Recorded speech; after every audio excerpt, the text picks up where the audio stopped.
Good evening, everyone. Welcome to your Wheel and Anchor webinar today. Today, we're going to be talking about your upcoming trip to New Zealand. Let's see. And we're just going to wait here for a couple of more minutes until we hit 7 p.m. Eastern Time, 4 p.m. for those of you who are joining us on the West Coast, and then we will get started. So I see a number of you have already signed in this morning. Welcome. Mara, we're going to get you set up here. And yeah, I'm excited for your trip that's going to be starting in just under a month's time. You're going to take off and explore this incredible two islands of New Zealand that hosted by Mara, who's just joined us here. And we're going to get Mara set up. There's Mara. Hey, good morning, Mara. Good morning. Good evening. Good evening. Yeah, good evening to our members in Canada. And good morning to those of us here on the other side of the world. So in just about a minute's time, we'll get started.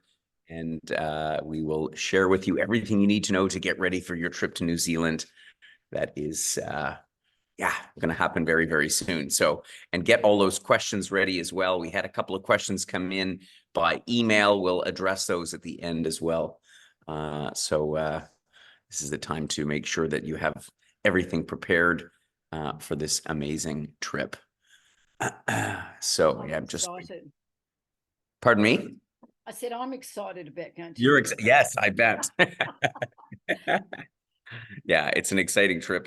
It's just an incredible country to visit. So so much amazing stuff to see, landscapes and wonderful Kiwi hospitality.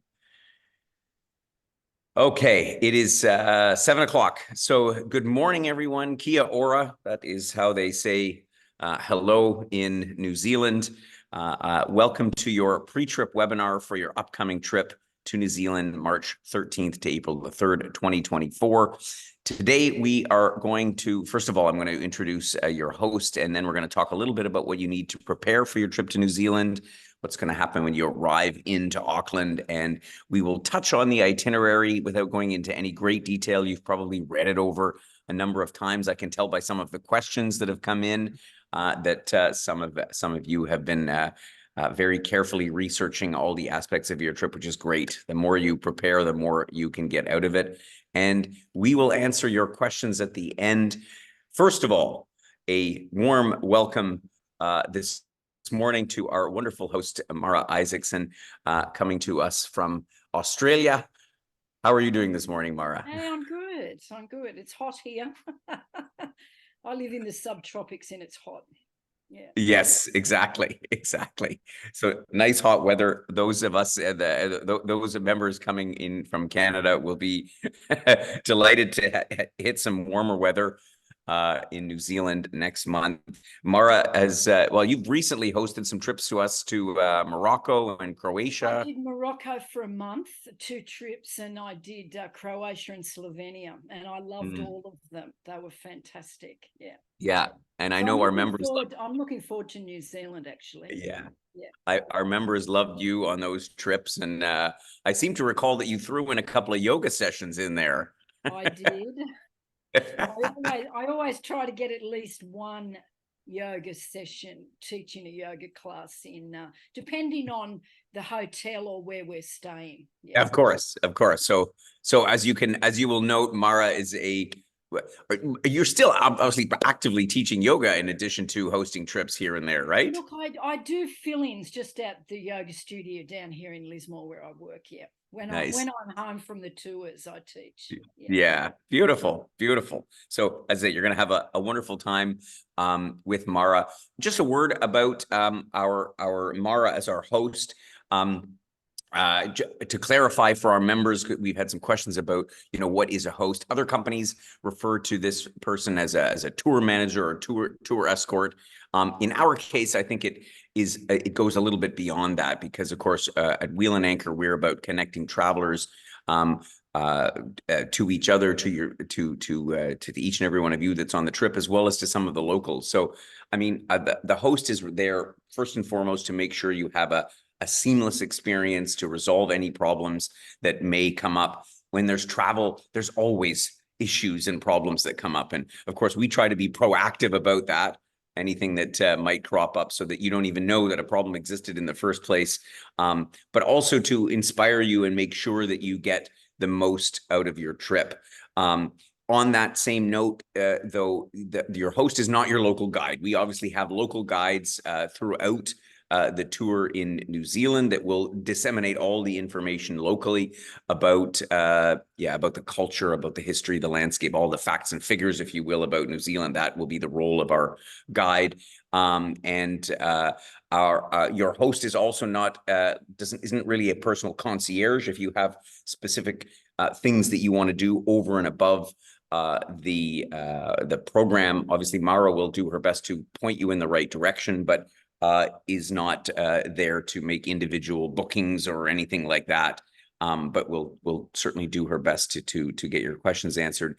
Similarly, if you have any questions at any time before or during the trip as it relates to your travel arrangements, it's best if you email whichever trip specialist looked after you to get signed up for the trip. So Paula or Barb, they're the ones that will handle that. So just to be clear about what Mara's role is on the trip, let's talk for a minute about what you need to get ready for this trip around New Zealand. And of course, most importantly, make sure you know where your passport is. A passport is save and except for the NZETA, the travel authority document. All you need is your passport. There's no other visa requirements per se.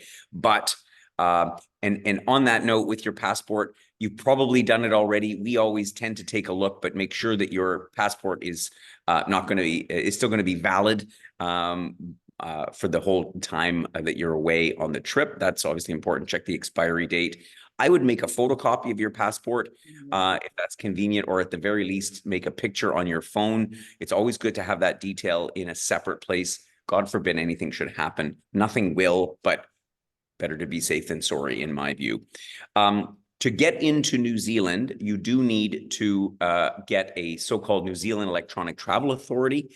The easiest way to do that, and the information is in your documents, there is an app that you can download onto your phone. I was just in New Zealand in November, and quite honestly, I had forgotten, if you can believe it, I had forgotten myself to do but I literally downloaded it, filled it in at the airport, submitted it, and it was submitted and accepted, and the whole process took me about 15-20 minutes. And again, I did it very last minute. I was a bad boy. But the point is, it's not that big of a deal.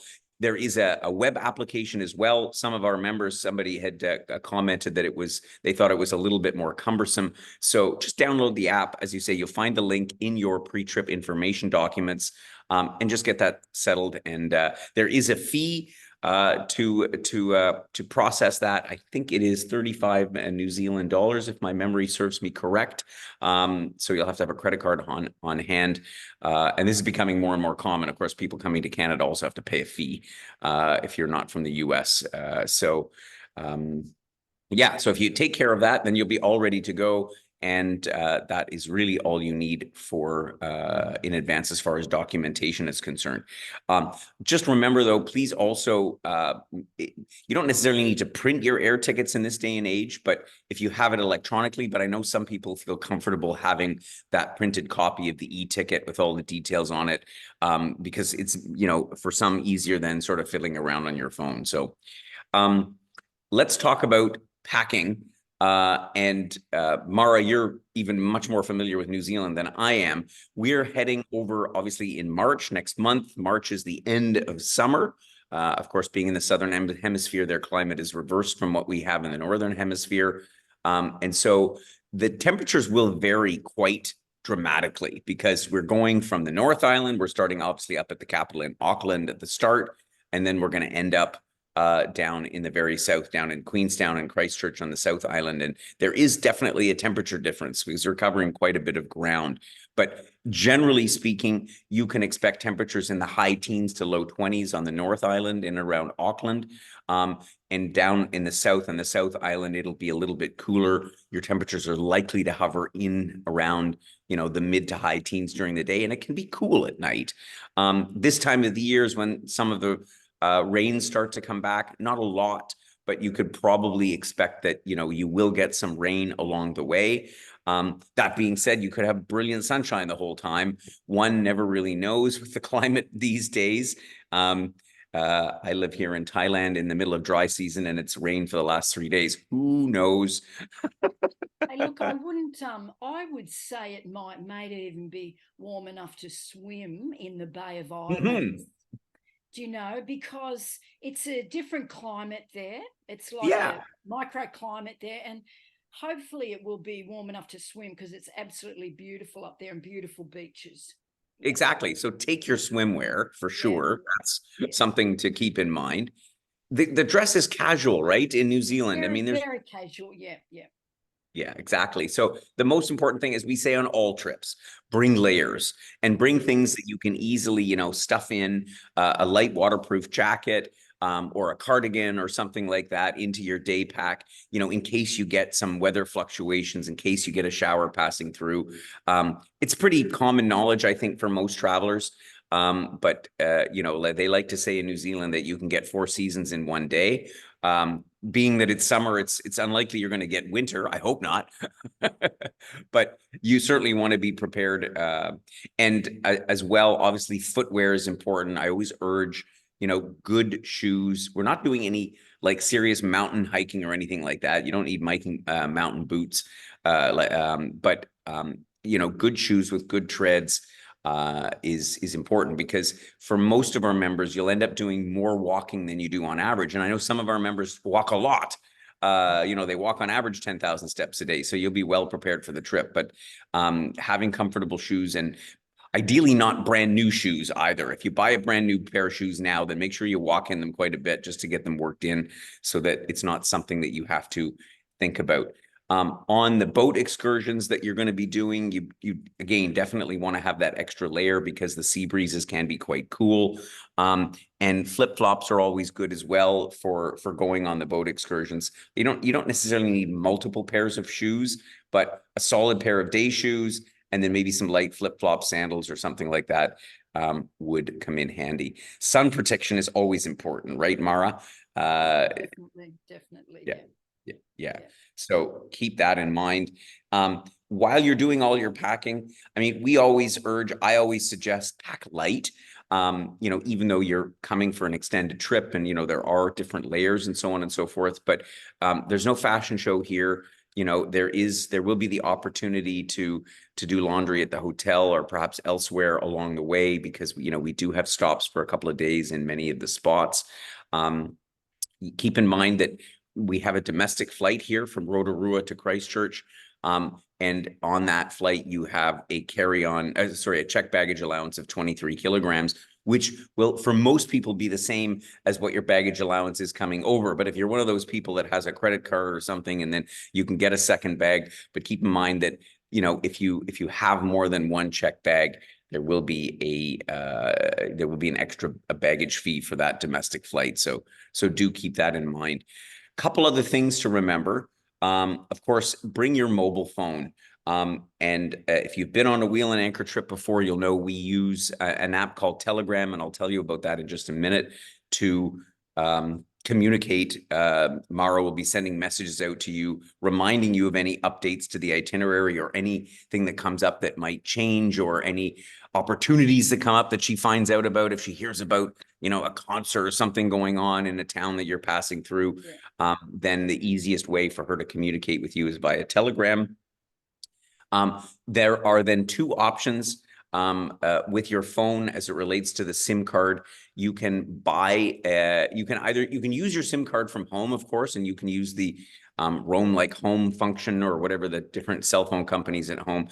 I find they are insanely expensive compared to the price of using a mobile phones overseas, personally. So if you'd like, you can buy a local SIM card. You can buy it right at the airport upon arrival, and pop that in. And, you know, for the price of 1 day of roaming with your Canadian coverage, you'll probably get a month's worth of maybe not quite. I think it's 25, $30 for a SIM card that will last for the month in New Zealand. So a lot a lot less expensive way to do it. That being said, it's not essential. Because you are going to be traveling on a group, together on this trip. It's not essential to have a SIM card in your phone. You'll have Wi-Fi in all the hotels, and obviously you're going to be out doing activities during the day, and restaurants have Wi-Fi. So it's by no means essential, but it is important for the mornings and the evenings, just in case Mara should send you a message. The travel adapters here are the style that they use. It's this style here in New Zealand, is it? Mara, make sure I'm correct. It's this other one next to it. Yeah. This one here. That's right. Yeah. With the two. So this is the same as in Australia where you are, right? Yeah, same as Australia. Yeah. So this is an odd one, because, you know, we're used to in Europe using this one, and in the UK and other colonial countries using that one. In Australia, they use this one with the two diagonal prongs on it. So that one is one you might not already have in your bag. If you have a multi-country adapter, it'll be there. But if not, I strongly suggest going to grab one. The voltage, of course, over there, 230, similar to many places in the world. Your electronic devices will all work on multi-voltage, so that's not an issue. The only thing is, if you are planning to bring some device with a heating element in it, like a hair dryer or a hair straightener or a curling iron or something like that, those things sometimes are single voltage. And so you might want to, if you're unsure, check the label. It will say what the voltage range is. And as long as it says like 110 to 230, which, as I say, most electronic appliances that are made in the last 10 years will say that, then you should be good to go. All the hotels have hair dryers that we're going to. There you go. So you don't need to bring a hair dryer, and so yeah, I would leave that stuff at home personally, but obviously that's your personal prerogative as to what you decide to bring. Make sure that any medications and so on that you need, first of all, keep them in your carry-on luggage. Very important. Anything that's essential to your day-to-day health is critical, and copies of any prescriptions, again, even if you just snap a photo on your phone, just makes life a lot easier if in case you should need to do a refill while you're there or something happens. I like to bring my secret travel tool is Ziploc bags, because you can pop anything into it, your wallet, your phone, whatever, to keep things dry in the event of rain or in the event of splashing from a boat trip or something like that. That's what I find is useful. And as we mentioned, because of the strong possibility that you'll get a shower here and there, a little collapsible umbrella is not a bad thing to bring along as well. But keep in mind that when you arrive in Auckland, it kind of looks like home in many ways. So, the shops, the chemist, as they call it, as they call a pharmacy down there, you can buy anything that you would buy at home just as easily in Auckland. So don't fret if you forget something, or if you need something in addition. There. Anything else that Mara, you suggest that people might think of? Our hotel is right downtown in New Zealand, so we're right in the heart of it, it's fantastic spot, because we're going to be right near the water, right near the ferries, so that's all good. One thing I would mention coming into New Zealand, they're Australia and New Zealand are very fussy with our quarantine laws, but New Zealand especially. So make sure you don't have any fresh food. Do you know, like an apple core or a banana, anything like that. Just make sure nuts and stuff are fine, but nothing fresh in your pack that you have forgotten to throw out. Exactly. And don't fine you, $350, and they will, so that's one thing that I would highly recommend you take your bags. Yeah. They are quite ruthless about it, protecting the environment, even more so than coming into Canada. So Yeah. please be aware. Yeah, don't bring. I mean, just as an abundance of caution, don't bring any food at all. And even if you have something left over from your meal on the plane, don't bring anything. It's just it's not worth it. It Yeah. can cause you a hassle. That's Yeah. a great piece of advice because I as you say, I've heard of people that have gotten into trouble like Yeah. that. Let's talk about money for a second. In New Zealand, they use the New Zealand dollar. The money looks kind of funny, kind of look like if you look like at our money at home, for people that aren't used to it. And you get about $1.20 New Zealand for a Canadian dollar. Credit cards are ubiquitous, as they are at home. You can pay for everything on a credit card and you can tap it just like you would at home. So while it's always a good idea to have some cash, particularly small change, restrooms there, you will often have to pay $1 or so to use to use washroom facilities. Obviously not in your hotel, but if you're out, at attractions and so on and so forth. So some small bills and loose change, but I don't think you need tons of cash. Mara, is there any reason people would need to bring larger amounts of No, cash? look, and if you need cash, then you can Yeah, easily get cash out of the ATM. So no need to bring cash on you. exactly. No. No, don't bring any cash. Your credit cards will work just fine. For our more frequent travelers, we strongly recommend the Wise card that is pictured here. And there's a link to that in your pre-trip information document. This is a multi-currency prepaid credit debit card, a Visa card.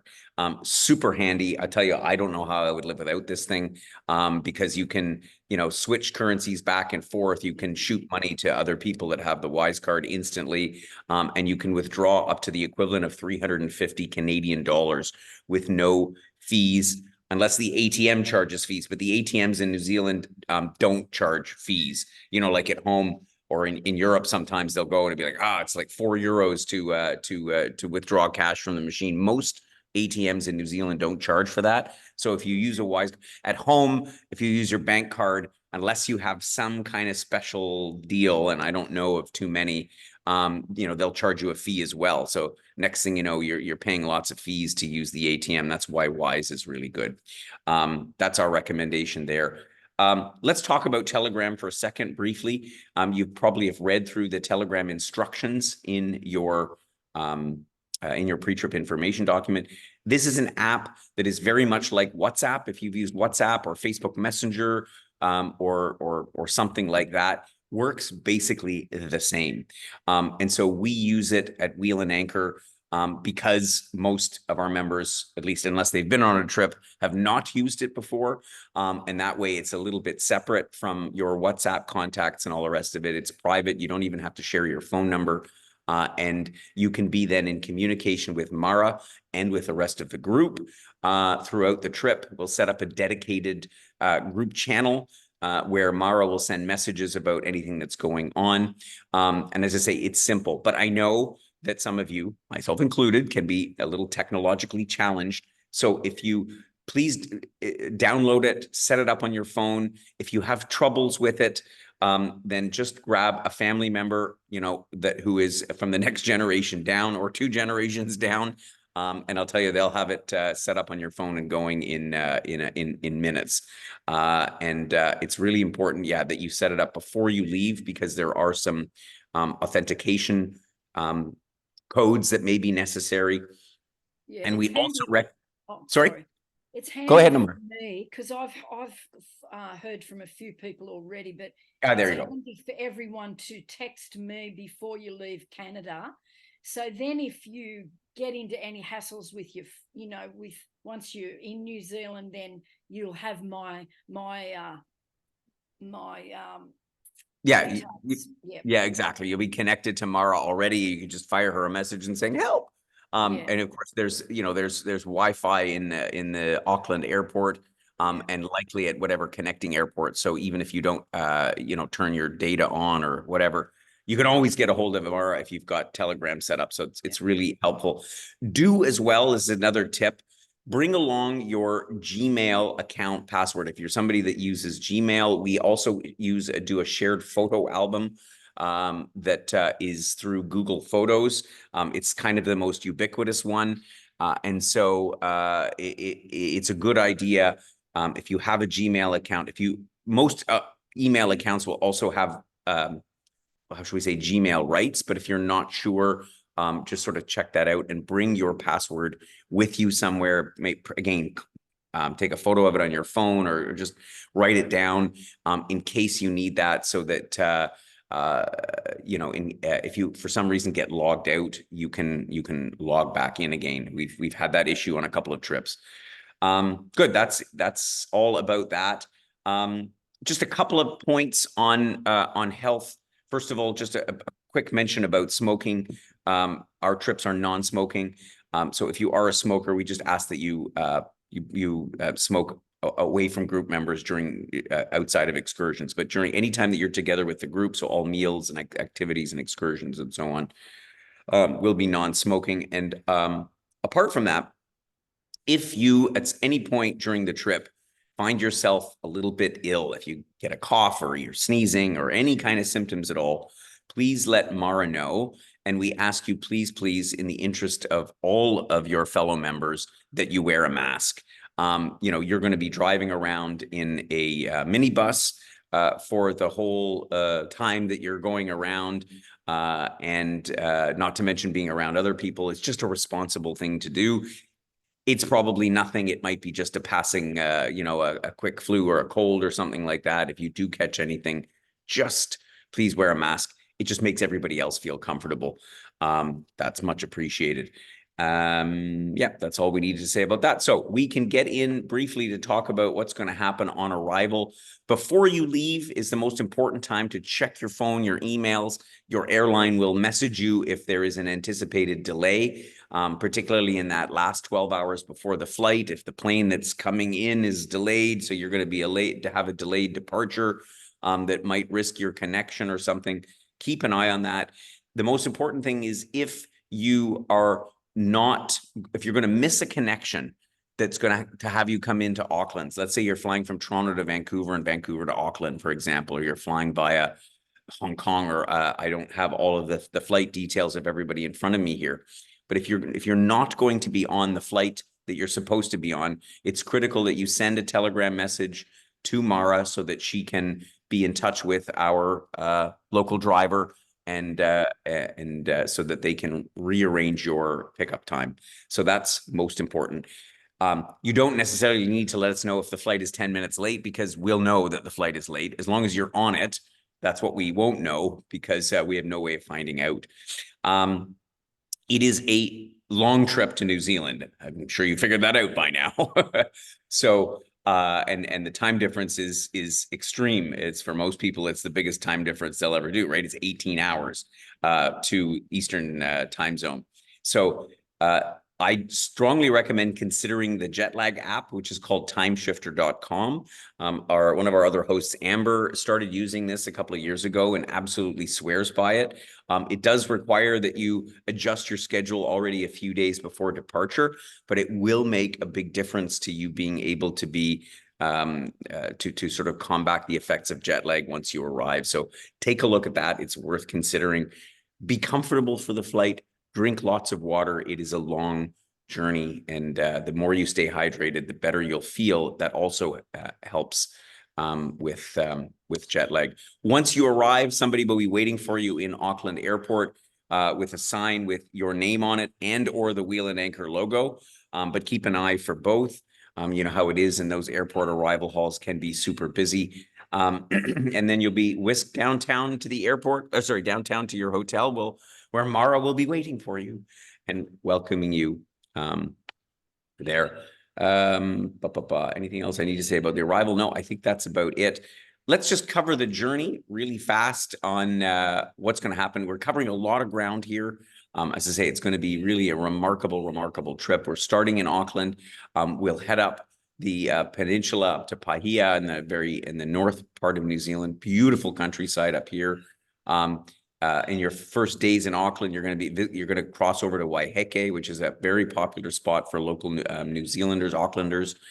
And then you're going to head down through Cambridge and Hobbiton And the final stop on the North Island will be Rotorua, famous for the hot springs. And then you'll jump over by plane flying down to Christchurch, from where you will start your journey around the South Island. It will go across the famous Southern Alps, beautiful mountain scenery.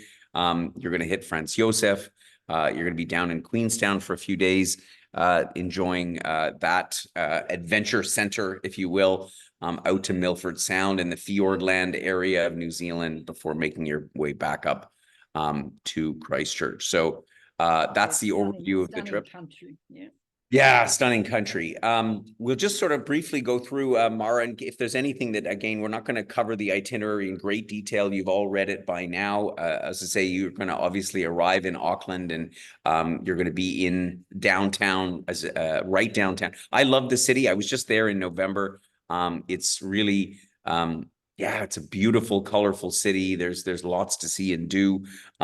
It's a bit hilly. It goes up and down in the downtown center, so you'll already get a bit of a workout just walking around downtown.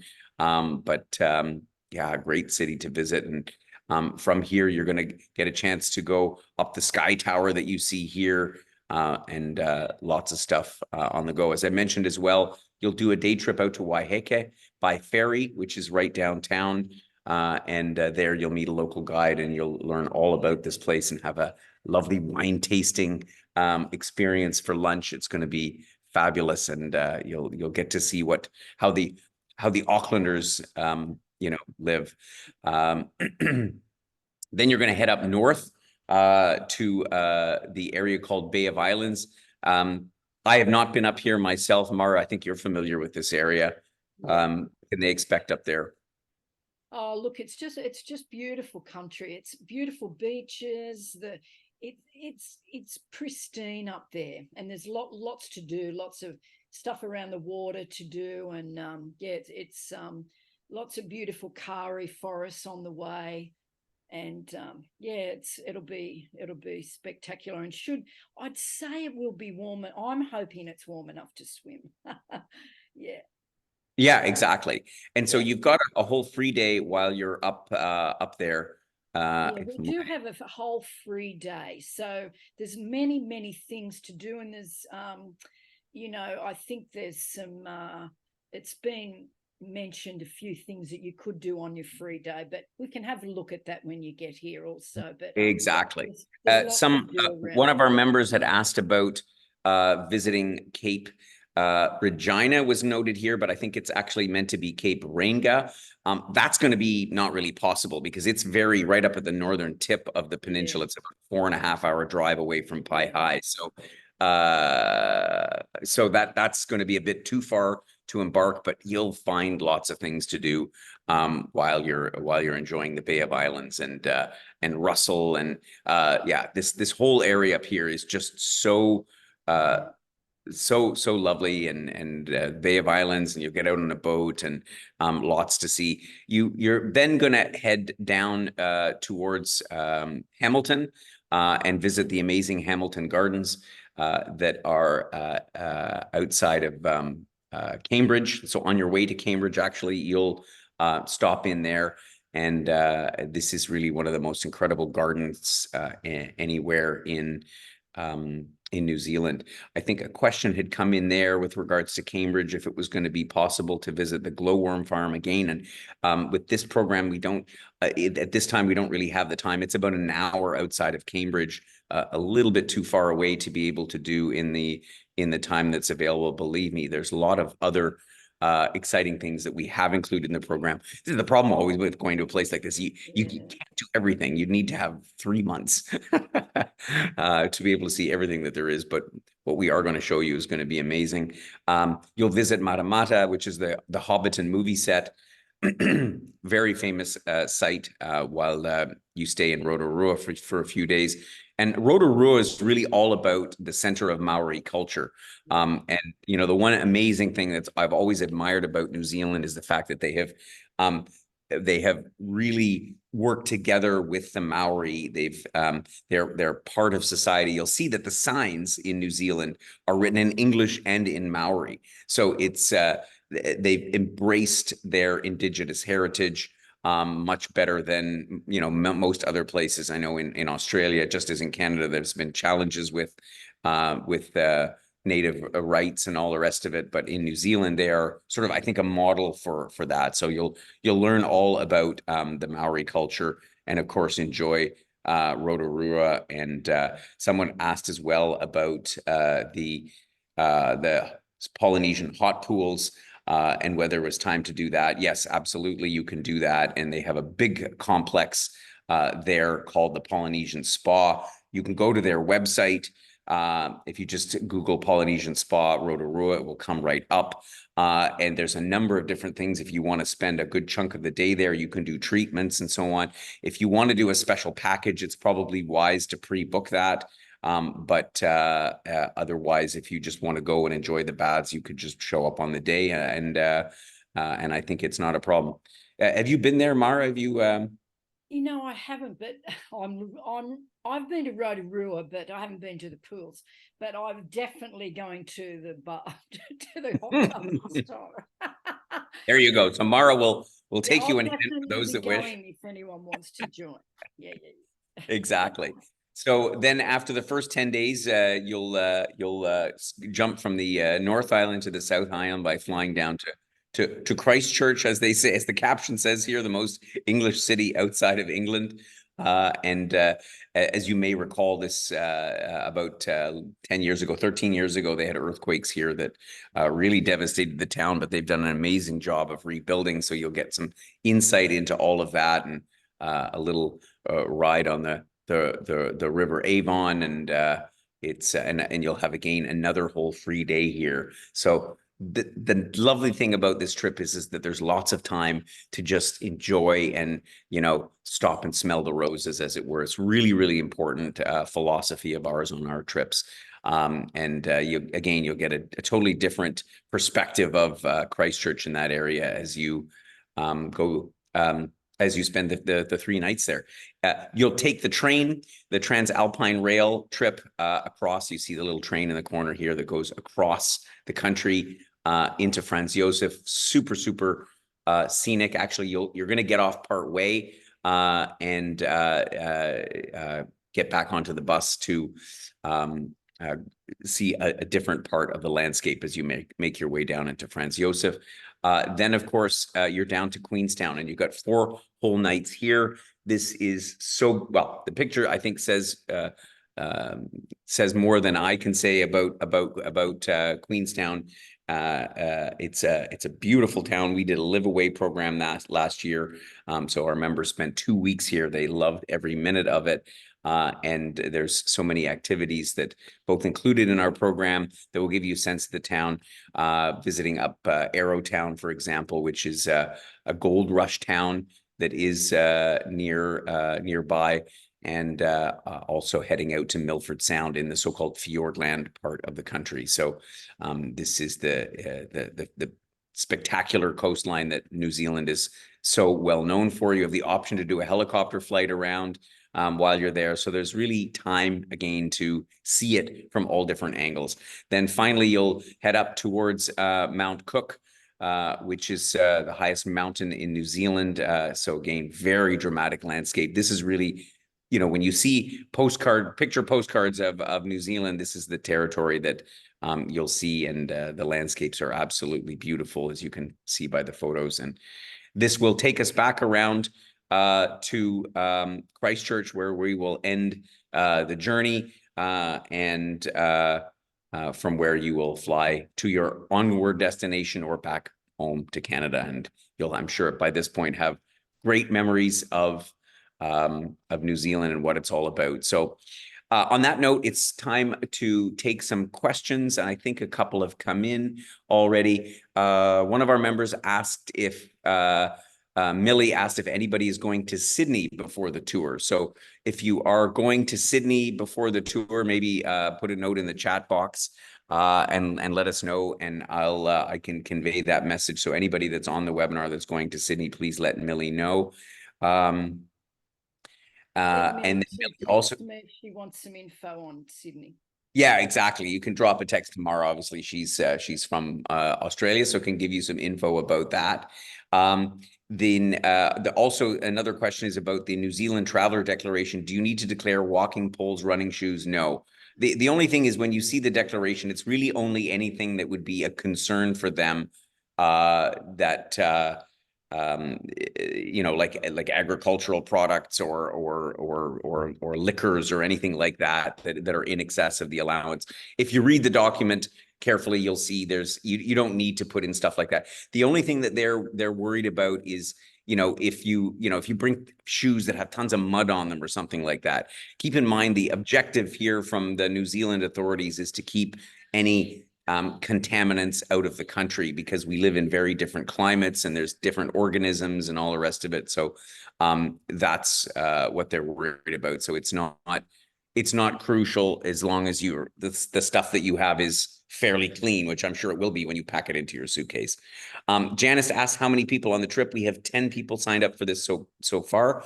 Yeah, it's possible that we get a person or two join last minute, but you're probably going to be in and around 10. So it's a lovely size group. You're going to have a blast. Susan asks if the Southern Lights are visible from the North Island. That is a good question. No, I don't think so. I don't think so. I think that the only chance that you're likely to see, so the Southern Lights is obviously similar to our Northern Lights, a phenomenon that happens over the Arctic, or in this case, of the Antarctic. They're not as well known or not as common. So if you're going to see them, it's more likely going to be when you're down in Queenstown, down in the south. I think we answered the other questions. There was a question that had come in about SIM cards.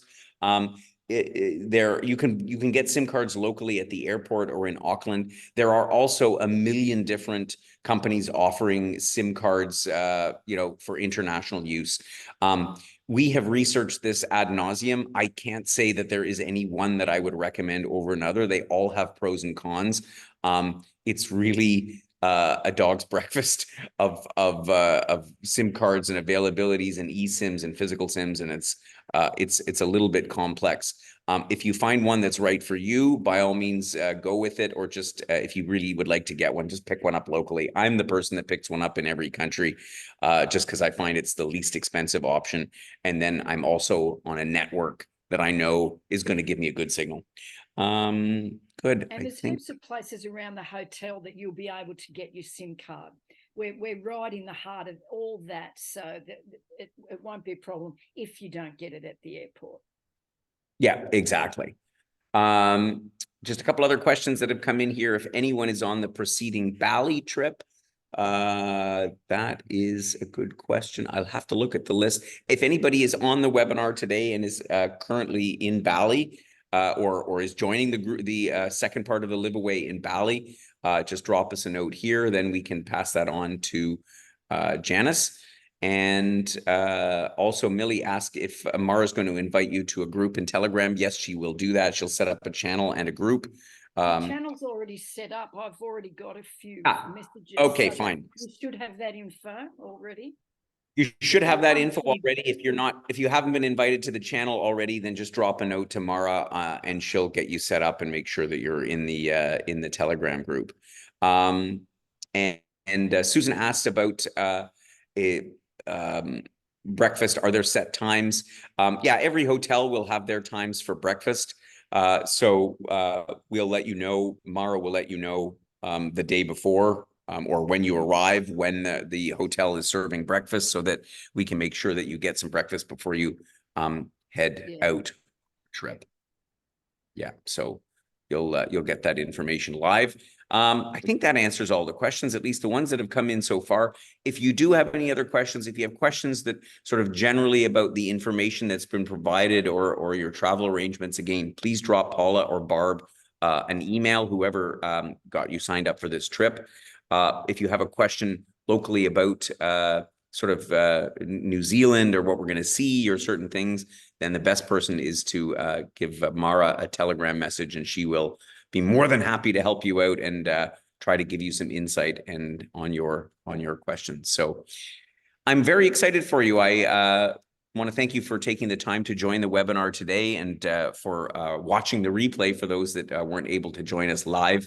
You're going to have a marvelous trip. This is an amazing country. I'm excited about this tour. We spent months figuring out all the details, how to cover all of the highlights, at the same time making it at a pace that is not killer like a lot of tours. It's a great combination, and you have a brilliant host. Any parting words from you, Mara, before you see the gang in Auckland in a month's time? I'm really excited about. I get excited about going to New Zealand, and I've been many times, but I love it over there. It's a special country. The Kiwis, that we call the New Zealanders Kiwis, they're a lovely bunch, and I think we'll have fun. It's fun. It's fun. You're going to have a lot of fun. That's the name of the game. Have fun, meet people, make some new friends, and and take in this beautiful country. Take care. Have yourselves a wonderful evening, a good night, and we'll see you all again very soon. And you'll see Mara in a month. I'm looking forward to meeting everyone on the 13th. All right. Okay. Bye-bye for now.